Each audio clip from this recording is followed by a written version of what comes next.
নমস্কার বন্ধুরা, stock market ইনফোতে আপনাদের সবাইকে স্বাগত। বিগত বেশ কয়েক মাস ধরে পৃথিবীর বেশিরভাগ স্টক মার্কেটেই ধস নেমেছে। আমাদের নিফটিও তার অন্যতম। রাশিয়া ইউক্রেনের যুদ্ধ, ক্রুড অয়েলের ক্রমবর্ধমান দাম সবকিছুর উপরই এফেক্ট ফেলেছে। এর উপর ইনফ্লেশনের কারণে ফেডের রিপো রেট বাড়ানো মার্কেটের উপর সাংঘাতিক প্রভাব ফেলেছে। আজ আবার ফেড রিপো রেট হাইক করেছে 75 বেসিস পয়েন্ট। যদিও এটা প্রত্যাশিত ছিল এবং এটা গত 28 বছরের হাইয়েস্ট ইনক্রিজ। এইসব কারণে আমাদের মার্কেটে আজ আবার একটা বড়সড় পতন দেখা গেল এবং আশা করি সবার পোর্টফোলিও আরো বেশি রক্তাক্ত বা লাল হয়ে গেছে। তাই সবাই প্যানিক না করে এই সুযোগটাকে কাজে লাগান। ভালো ভালো ফান্ডামেন্টালি স্ট্রং কোম্পানির শেয়ার বাই করুন, কিংবা পোর্টফোলিওতে থাকলে সেটা অ্যাকুমুলেট করতে পারেন, অ্যাভারেজ করতে পারেন। এরকম 3টে শেয়ারের কথা আজ আমি আলোচনা করব, যা বাই করলে বা অ্যাকুমুলেট করলে পরবর্তীকালে মার্কেট রিভার্স করলে একটা ভালো রকম প্রফিট আপনারা করতে পারবেন।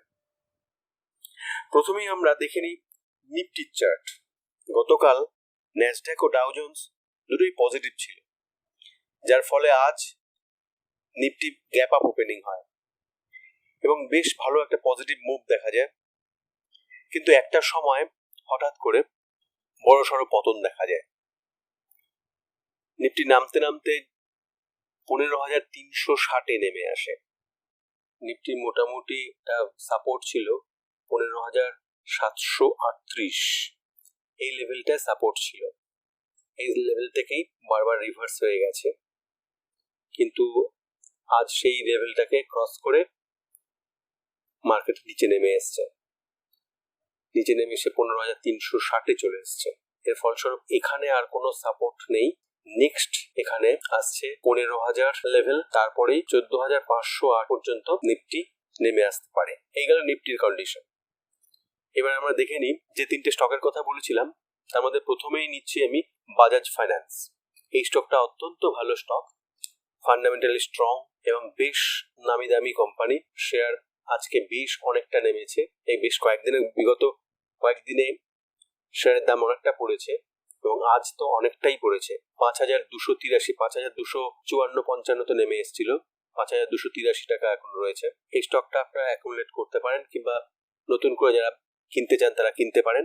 এখানে আরো যদি নিফটি নেমে আসে, এখানে আরো স্টকের দাম আরো নামতে পারে এবং সেক্ষেত্রে 4,750 বা 4,730 এই লেভেল চলে আসতে পারে, 4,700 কাছাকাছি চলে আসতে পারে। এখানে আপনারা নতুন করে বাইও করতে পারেন কিংবা অ্যাকুমুলেট করতে পারেন, কিংবা যারা কিনে রেখেছেন তারা অ্যাভারেজ করার জন্য অ্যাকুমুলেট করতে পারেন। এটা কিনলে পরবর্তীকালে মার্কেট রিভার্স করলে একটা ভালো রকম প্রফিট পাওয়া যেতে পারে। নেক্সট আমরা আসছি আরেকটি ভালো স্টক, এশিয়ান পেইন্টস। এই স্টকটাও খুব ভালো স্টক, ফান্ডামেন্টালি খুব স্ট্রং, খুব ভালো শেয়ার, নিজের সেক্টরে লিডার। এখন যথেষ্ট দামটা কমেছে, আজকে অনেকটা দাম কমে গেছে। এখন যা নিফটির কন্ডিশন সেই অনুযায়ী এখানে আরো দাম কমতে পারে এবং নেক্সট সাপোর্ট, লাস্ট সাপোর্টকে ব্রেক করে নিচে নেমে এসছে। এর পরবর্তী এর যে সাপোর্ট আছে সেগুলো 2,500 লেভেলের সাপোর্ট আছে এবং তার থেকেও যদি নামে 23-2400 নেমে যেতে পারে, যদি নিফটি যেভাবে নামছে সেই অনুযায়ী নামে। এবং আরএসআই লেভেল এখন দাঁড়িয়েছে 30-এর কাছাকাছি। ভালো একটা বাইং অপরচুনিটি আছে, এখন ইন্ডিকেট করছে বাইং করা যেতে পারে। নেক্সট আমরা আসছি লাস্ট স্টক, এসআরএফ। এটাও খুব ভালো, ফান্ডামেন্টালি খুব স্ট্রং কোম্পানি, খুব ভালো স্টক।